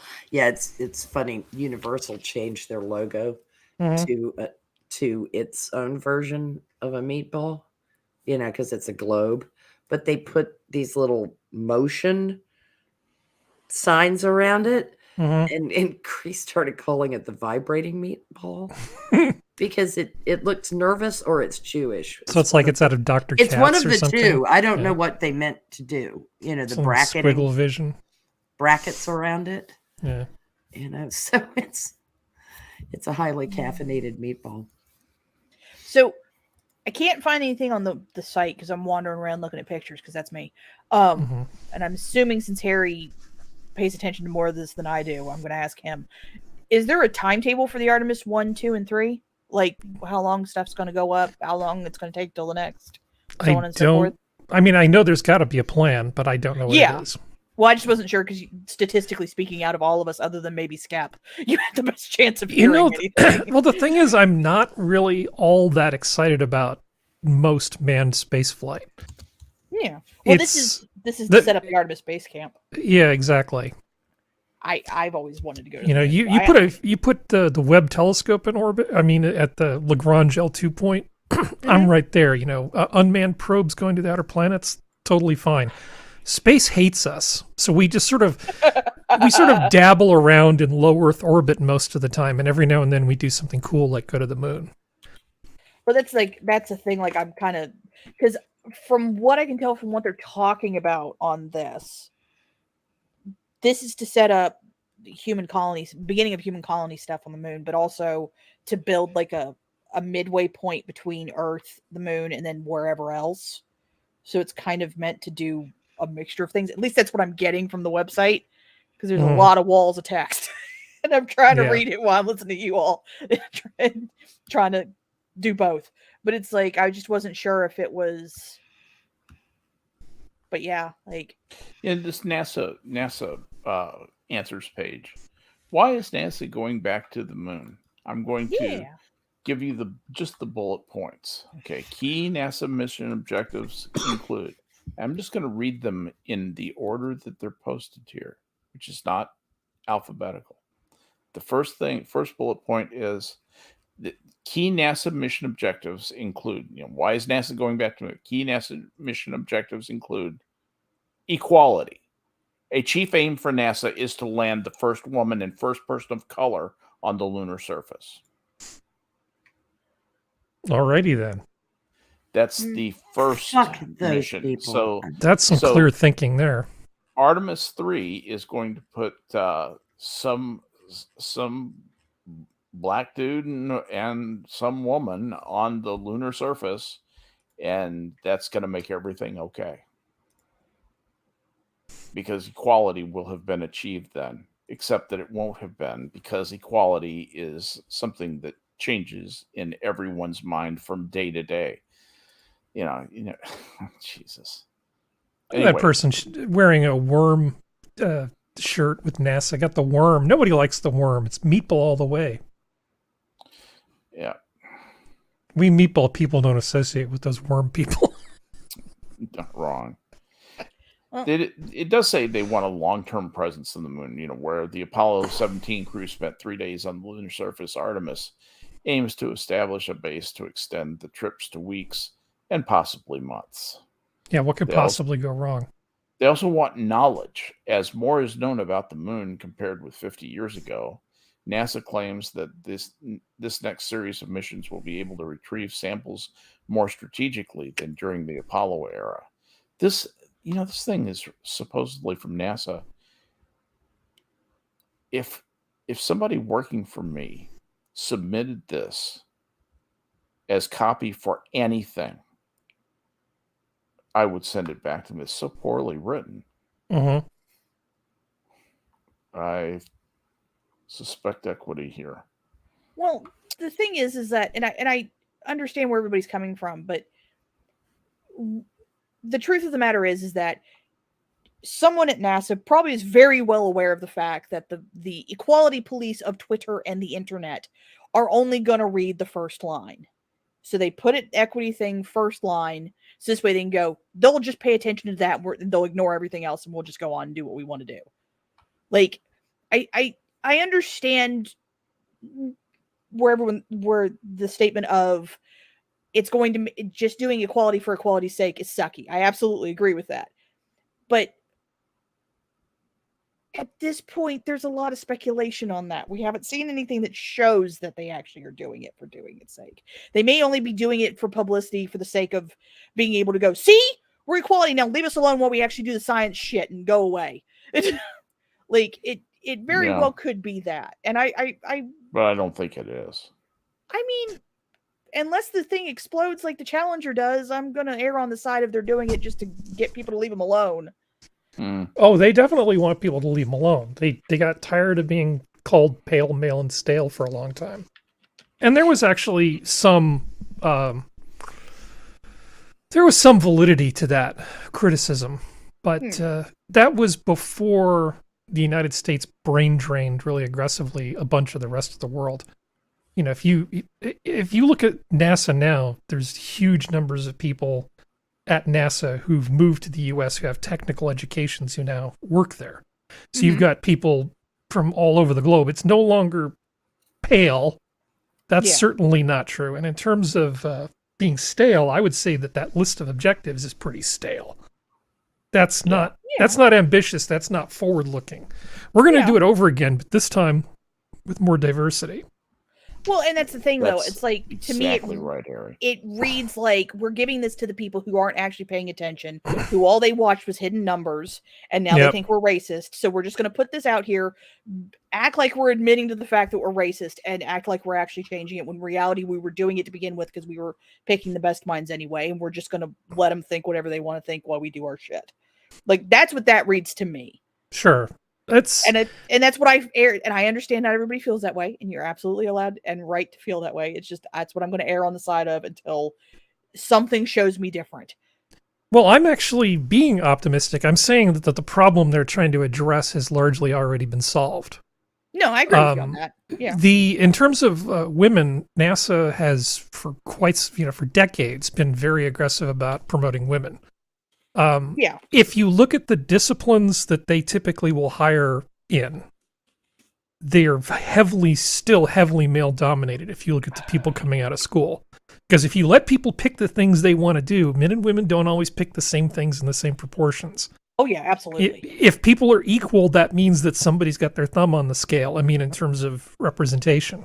No, men and women always pick the same things, Harry. They do. The Swedes did. Because I'm very nurturing. I'm going to go into nursing. It's going to be great. Very quiet and tried to say something. Because I heard Swedes from her. Yeah, the Swedes have tried to, they tried, and then they demonstrated that people have their own wishes and desires and preferences. And these equity twats are trying to cookie cutter human beings, and we don't function well. The Russians and the Chinese, in their sports program, even they didn't try to make everybody a ping pong star or a gymnast. But they certainly removed choice from people. Your 8-year-old shows promise as a gymnast. We will now take her to camp. I'm more like 3-year-old, but yeah. Yeah. Well, the Chinese in particular. I think the Russians were a tiny bit kinder. By just a bare amount. Yeah. But the East Germans are like, it's vitamins. Yeah. Yeah. Do you have any of the chewable ones? No, these are injectable. Please show thigh. Yeah. Face, the big face butch wall, looking chicks. face wall show glutes. You know. Oh yeah, no, I saw the lunar lander that they were going to use. They had it on top on Grand Tour. That was a cool looking thing. I think James May was running around in Does it. it have a diversity sticker on the back? I would be amazed if it doesn't. It probably has a trans sticker. Pride flag. Said I break for equality on it. Yeah. No kidding. It's just this is so sad because people have personalities. We have traits. 5 big ones if you're Jordan Peterson. It's but they. Well, I mean, I honestly I got like 5 medium-sized trays, but they managed to fit all the food that I need on it. But I hate to interrupt, I really do, but I'm gonna have to shove off. Which because hour? it's my bedtime. Yeah. Yeah. So I'm gonna go ahead and steamroll my exit. So Well, sweet dreams. Well, thank you for hanging with us. Hang out, and Good night, Adam. I love y'all, and God bless. Y'all take care. Night, sweetie. Good night, Adam. Go sweepsies. So Joel in chat is saying that they're probably not going to launch at 104 because they haven't even started the countdown yet. Okay. Don't fall over. Don't fall over. Still looking for their fuel leak. See me, I'm surprised they didn't put titties on that outfit just to emphasize. See, it's a woman. Mm-hmm. Look at me. It's not Barbarella. I mean, come on. I know. It's just. Does this make me look fat? That's right. This mission sponsored by Maybelline. Maybelline. I know. Honest to God, that's what. And Weight Watchers and some kind of feminine hygiene. Tampax. Tampax. Yeah. Thinking the same way. Yeah. Oh, my Lord. Doll. Oh no, that's all being taken by Neil deGrasse. So I guess if they're not going to launch, we don't have to look at this. No, they're not going to launch. Bastards. Yeah. Once again. Oh, Ukraine fired a missile at Poland, Joel? Really? Cool. Great. Thanks. The one thing that no one, except someone like me, will ever bring up about all this is what is going to happen when one of these equity hires really fucking screws the pooch and nukes a mission or kills somebody. They'll cover it up. Yep. I think you're right. Yes, they will. They need some guy who kind of looks like Don Knotts that just goes along with him, and his whole job is basically to be the lightning rod for anything that goes wrong. Put him in a Hawaiian shirt. The scapegoat. Put him. Yeah, the scapegoat. Good point. Put him in a Hawaiian shirt that some female friend made for him, and let him be the lightning rod. Look at that. Yeah. Fuck. He deliberately got those people killed because he didn't like diversity hires. I bet he's a white Christian nationalist. Yeah, probably a secret MAGA supporter. Yeah, I saw him in a red hat one day. Bastard. And now, honest to God, though, that's basically what reportage has become. Well, somebody said they saw him wearing a red hat one day, so we all know now. It's spooky. It really is spooky. I was telling somebody today about the whole FBI list that included the Gadsden flag. Mm-hmm. On the might be some kind of sign. And it's like, when the state of Virginia issues Gadsden flag license plates, you might want to slow your roll on slapping shit on your list. I mean, the FBI is as bad as the ADL now. They're getting 4chan pranked into putting shit on their watch lists for possible white Christian nationalist domestic terrorist signs.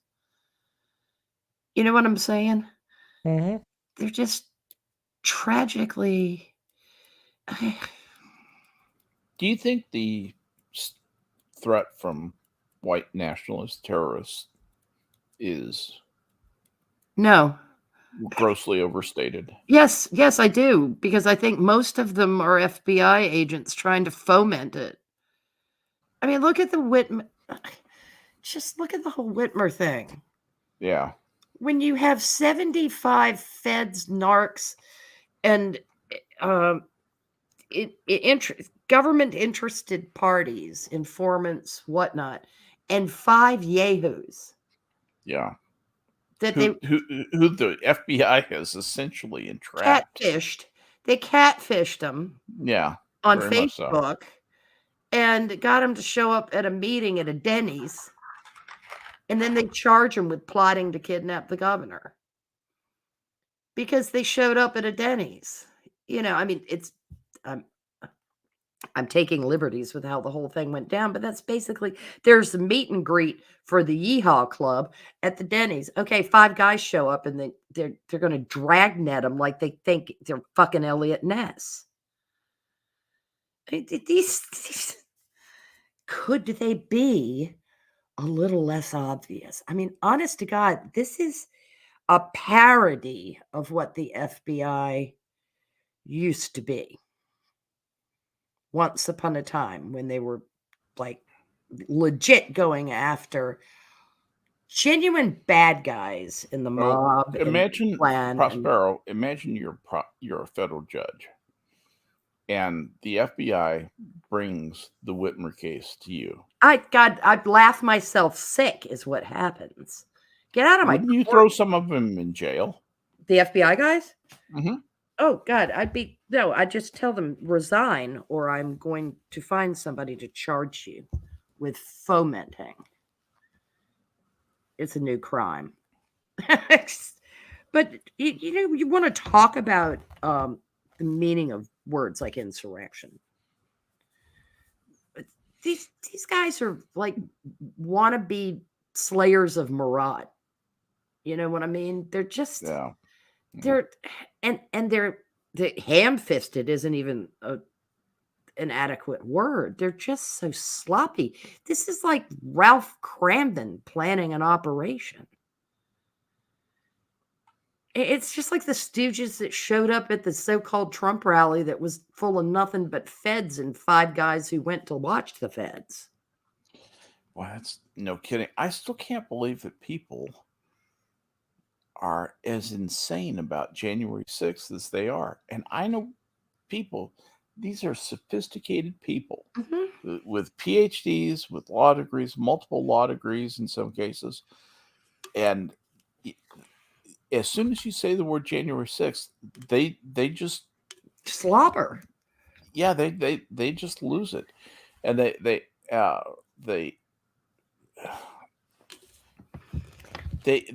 their whole world just goes white, and they cannot be spoken to.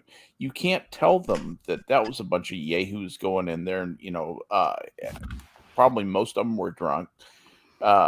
It was a time when these guys were pissed off. They thought they'd had the election stolen from them, and they get invited in by some of the security people were saying, yes, come in this way. They were doing the wrong thing. Yes, but that was not the damage. A group of people with a plan to run the United States. They did not set off a bomb in the Capitol. No, they had no plan to execute the former leaders of the nation and decapitate it and place their own leaders. They had no clue what they were doing. They were walking around drunk. And people are acting like it's the fucking Civil War. It makes me so... The hyperbole is insane. What's in trying to understand this? It's the hyperbole is insane, and it was such kabuki. Yeah. And I am so irritated on behalf of some of these people who are going to prison for lengths of time that they have no business going to prison for. You could find them, jail them for a year, tell them, put them on 10 years probation. You can be punitive without being childishly punitive. They've effectively gotten rid of habeas corpus for these guys. Yeah, they have, And and held them without counsel, without being charged. endurance file. Yeah, endurance file. Exactly right. and it's just not. It's not how our legal system is supposed to function. But the DC legal system and the feds within DC are operating their own star chambers. That's right. That's a dictatorship. Yes, it is. And it is not one of the proletariat. It is the elitist protecting the elite. The FISA warrants. So it is a dictatorship of the proletariat. That's what usually happens in dictatorships of the proletariat. Yeah, isn't it funny? The proles have nothing to do with it. The elitists Right. take over. Right. And I mean, it is fascistic. Yeah. The dictatorship over the proletariat is what it should be called. Yeah, absolutely. The dictatorship of the proletariat. People don't realize that term was a bit of a term of art used by Marx. Saying that yes, the proletariat will be running things. He knew damn well they wouldn't be running things. I don't know how much he knew. He really was quite the fabulist. He was a much smaller person than history remembers him. Yeah, and being a maundering drunk intellectually. Yeah. Oh, good Lord. He was a tiny man intellectually. He didn't understand economics. He didn't understand politics, and he didn't understand human psychology. Well, don't forget sociology either. He didn't even understand Durkheim. Doesn't he predate Durkheim? No, he's about the same time. Same time, yeah.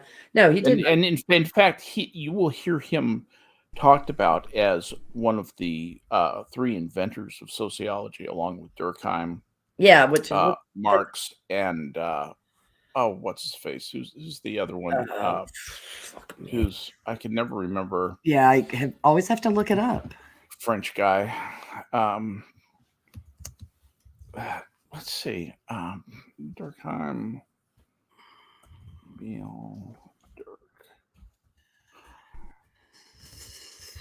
And it was the not Auguste Comte. Not him. That's not who I'm thinking of. If that's who you're going after, but it was. I'll think about it in a minute. Who was the guy? Who was the Auguste Comte? No, not Henri Saint-Simon. No, if you say his name, I will instantly. Durkheim and why can't I think of his name? Ferdinand Tönnies. No, Weber, Max Weber. Oh, Max Weber. Okay. Yeah. Yep. And the German guy. Yeah, Durkheim was the Frenchman, and Durkheim was Frenchman. Weber and Tönnies were the German. They were Germans. Yeah. Austrian. Tönnies may have been Austrian. Yeah, I can't. Let's see, Ferdinand Tönnies with the name Ferdinand. It makes you want a German. They attribute it to German. He was born in Denmark, but he died in Kiel. University of Vienna, Bonn, Leipzig, Berlin, Tübingen.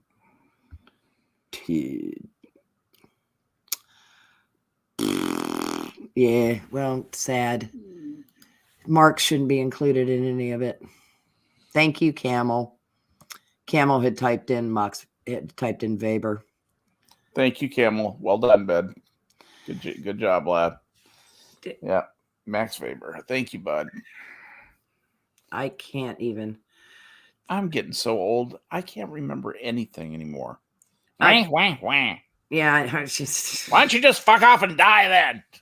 I don't remember what people said to me yesterday. Yeah, I feel you. Well, it's because we need to up our cannabinoid usage, so our hippocampus and our cerebellum are operating. Actually, they are beginning. Cannabinoid the way the Cannabinoid. cannabinoid processing in the brain changes with age. And they are beginning to think that small amounts of cannabis reduce the aging impact on memory. Yep. I'd be willing to test it, but they don't allow edibles in Virginia. Well, if a little's good, then isn't a lot better? No. Isn't marijuana decriminalized in Virginia? It is, but not edibles. That makes What do you perfect mean? sense. Yeah, it's. I mean, you'd have to bake the brownies. You can grow your own, and you can get like a dispensary card, and you can possess. I mean, up to whatever amount. I mean, the fine is only like $25 if you have more than an ounce or whatever. But if you have more than a pound, you're fucked. You go to prison. But they just don't have the edibles market down, and it's stupid because that legislation makes possession of up to an ounce of marijuana legal for people 21 and older beginning July 1st of 2021 in Virginia. Adults caught with more than an ounce but less than a pound will face a $25 fine. But it gets a little steeper. And adults caught with more than a pound can be charged with a 10 felony years. punishable by 10 years and $250,000 fine. Yeah, so just weigh it carefully. And it has to, you can receive it as a gift, and it has to be a gift. There can be no quid pro quo. Yeah. But yeah, there's something weird about the edibles, which is stupid. That is really stupid because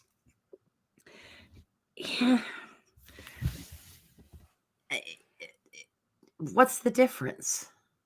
How you ingest it.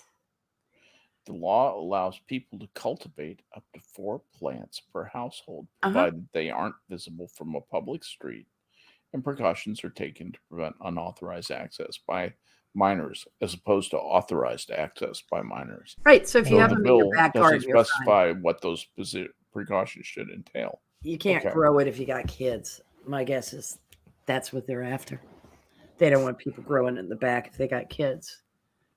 Well, they're not, usually the people I knew that grew weed back when they couldn't grow weed weren't feeding it to kids to begin with. Yeah.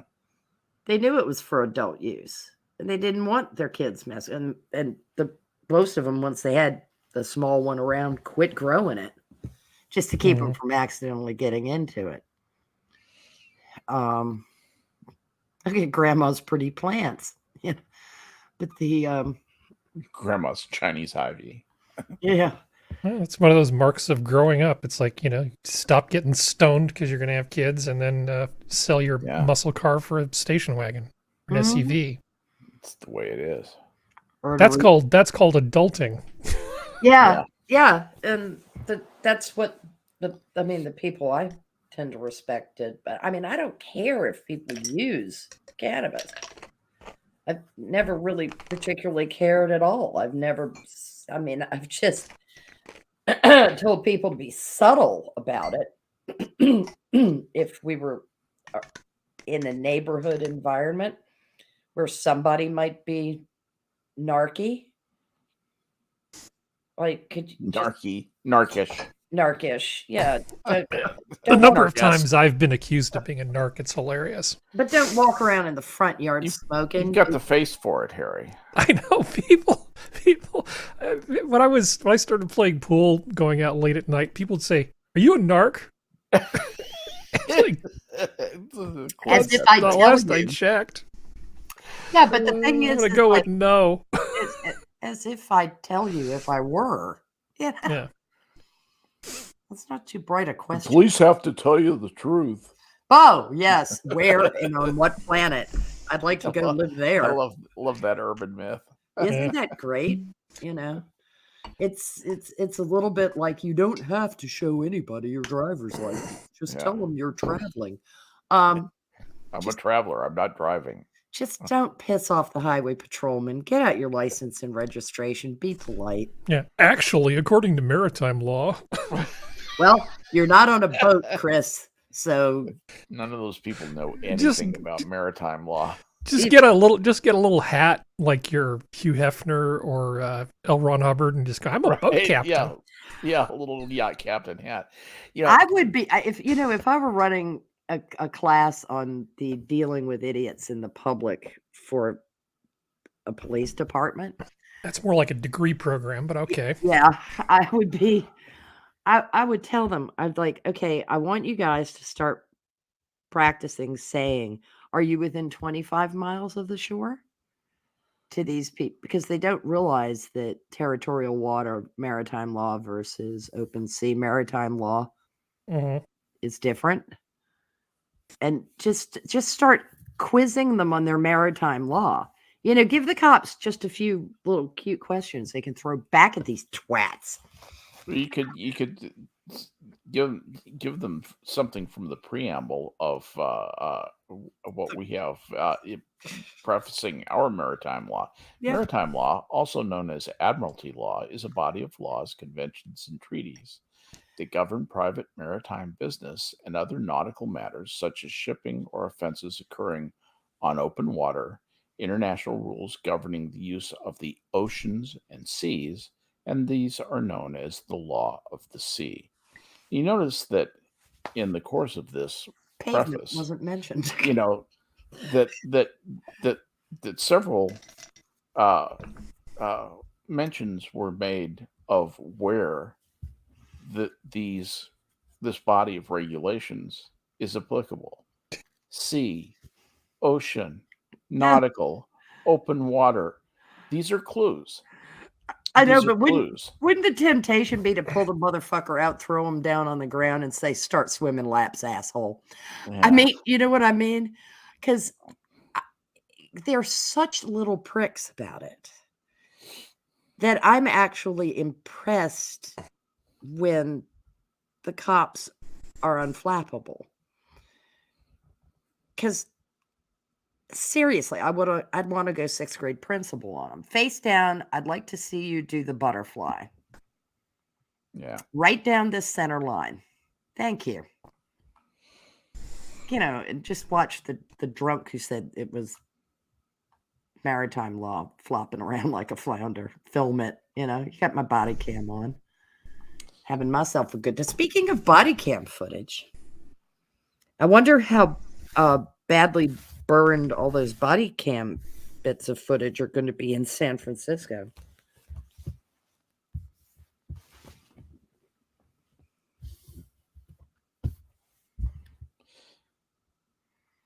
Because we're never going to see it.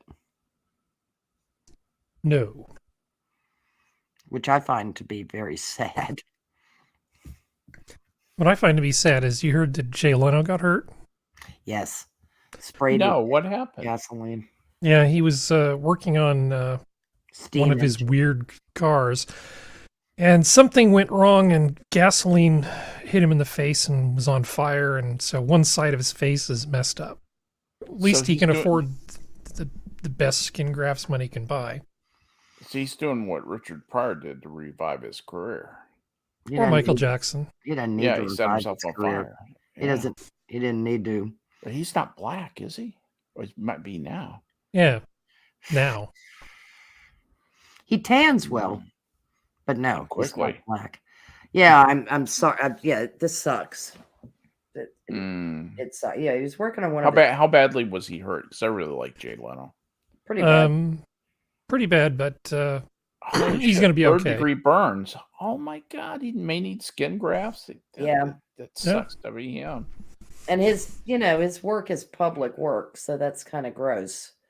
He was fixing his 1907 White Steam car, which had a clogged fuel line. He said there was a fuel leak and gas sprayed on his face and hands. A spark triggered an explosion, which then set Jay Leno on fire. Yeah, it's what happens when you work around cars. Eventually, one of them's going to bite you in the ass. Some guy named Dave put him out. And, he's got really good people working in his shop. Yeah.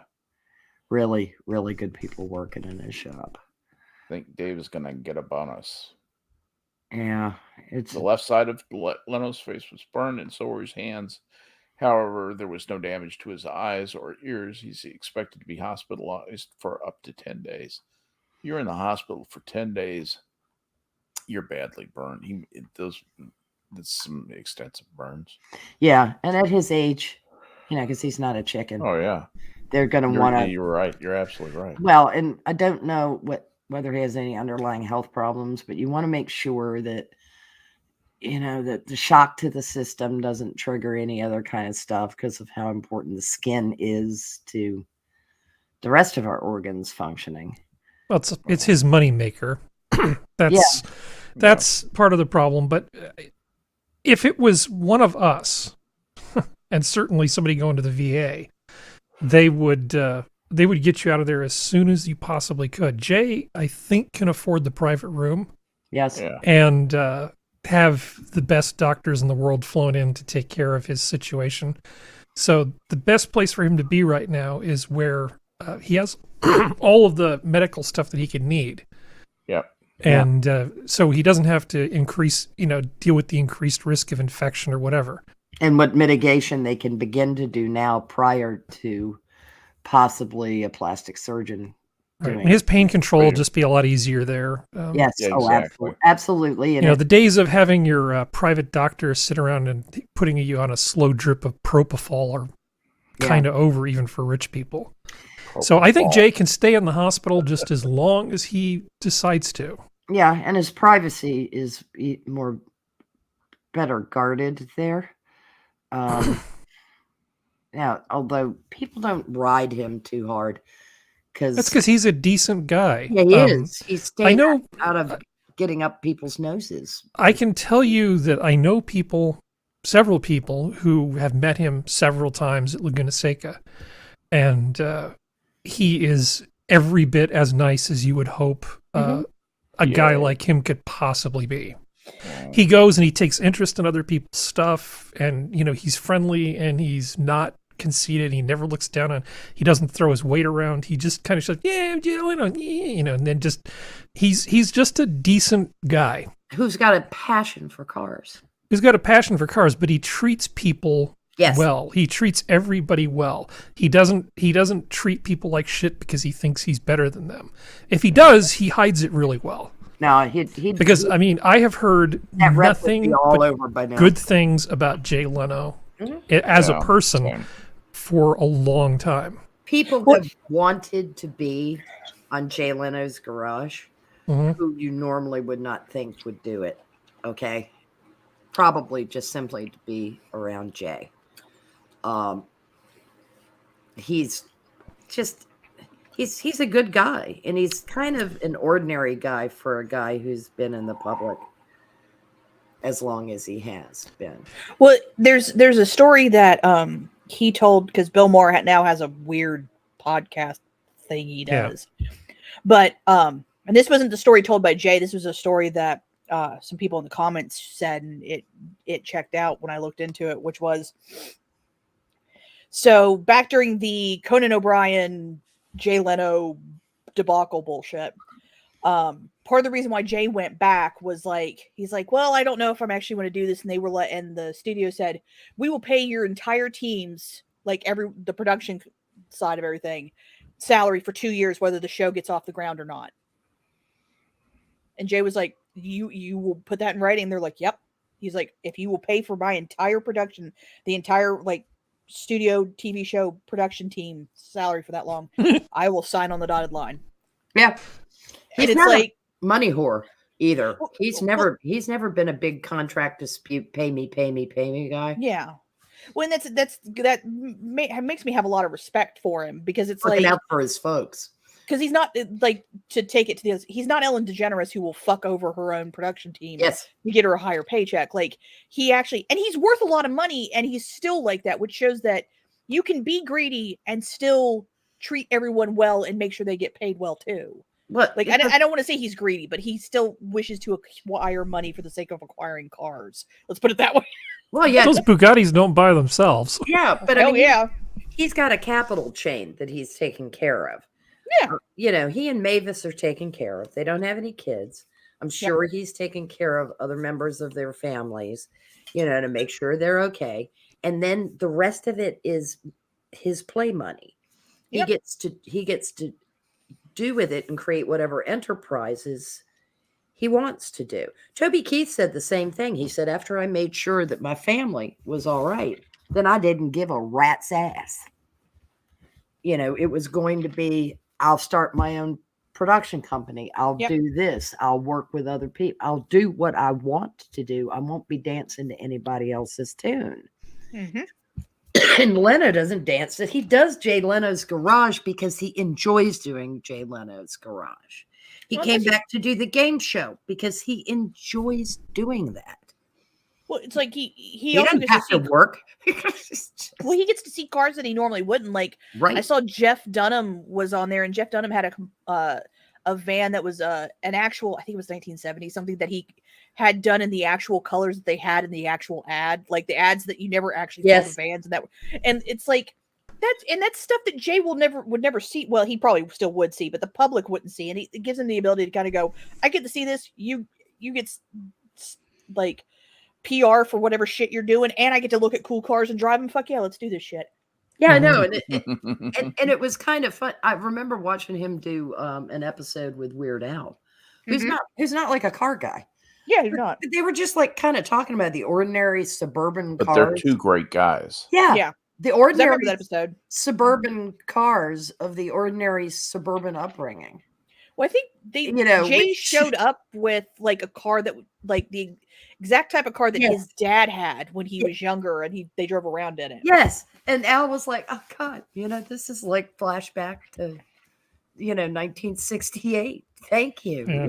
I gotta say, I semi regularly go on eBay Motors to see if I can find a car like one of the ones that I used to own, just for nostalgia reasons.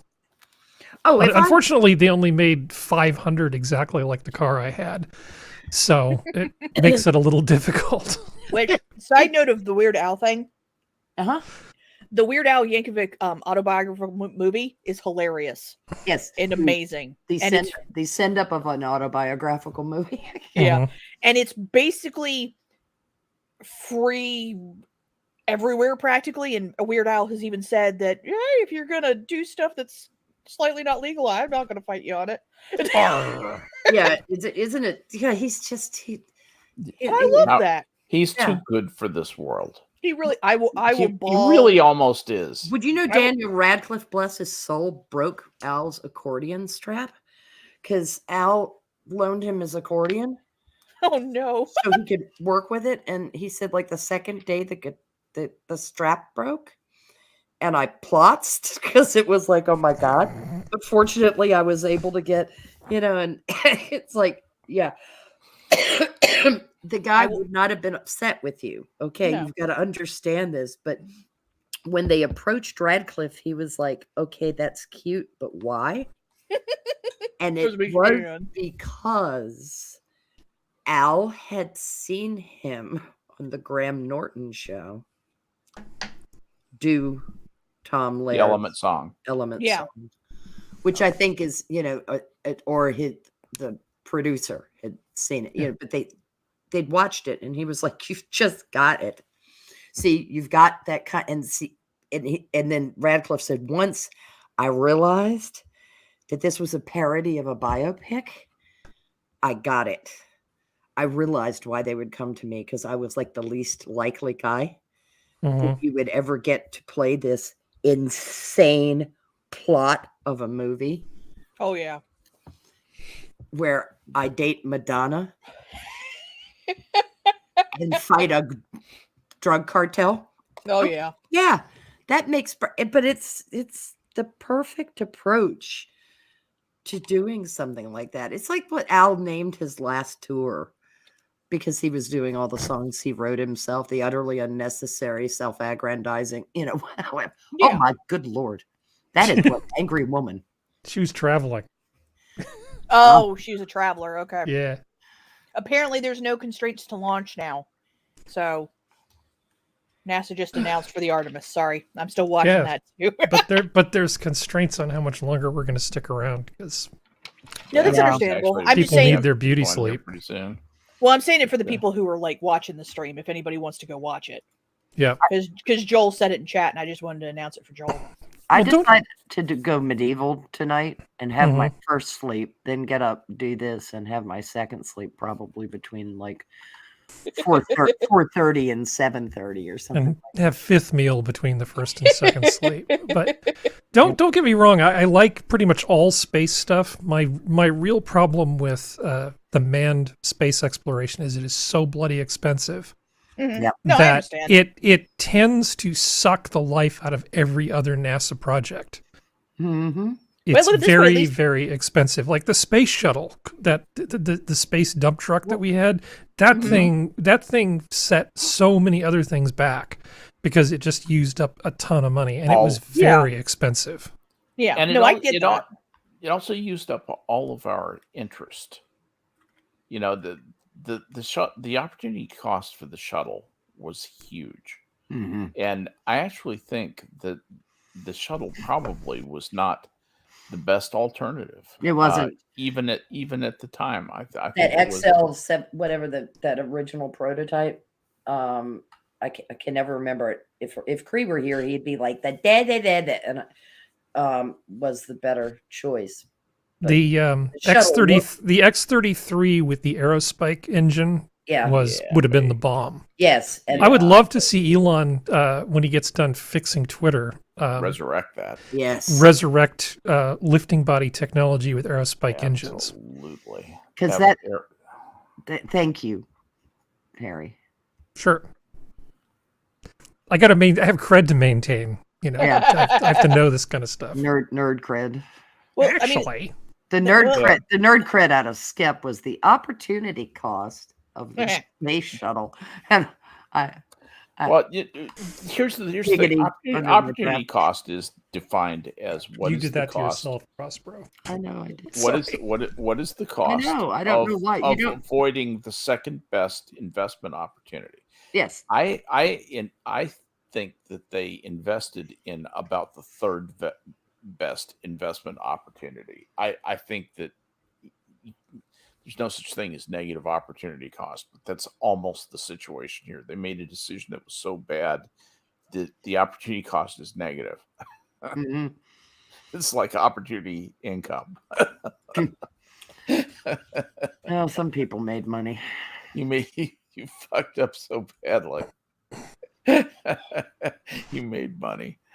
Can't do that, obviously, because you can't capitalize something that never happened. But even so, speaking of things that never happened, I still haven't gone to bed yet, and it is late. We've been doing this for 2 hours, so it's probably time to switch over to that NASA channel and zone out on Artemis. I love that picture. Yeah, look, the dog's sleepy. I figured that was a good. Me hearing that Kanye West has offended a bunch of people. You know, they're easily offended, aren't they? Yeah, indeed. But that's going to do it for us tonight. Thanks, chat, for coming out and listening to us. Thanks for everybody listening to this broadcast. We do this for you. And thank you to my panel, my dear friends, for coming out and hanging with me for a couple of hours. But that is going to do it for tonight here on Means of the Zoo. We are out of here, and the zoo is closed.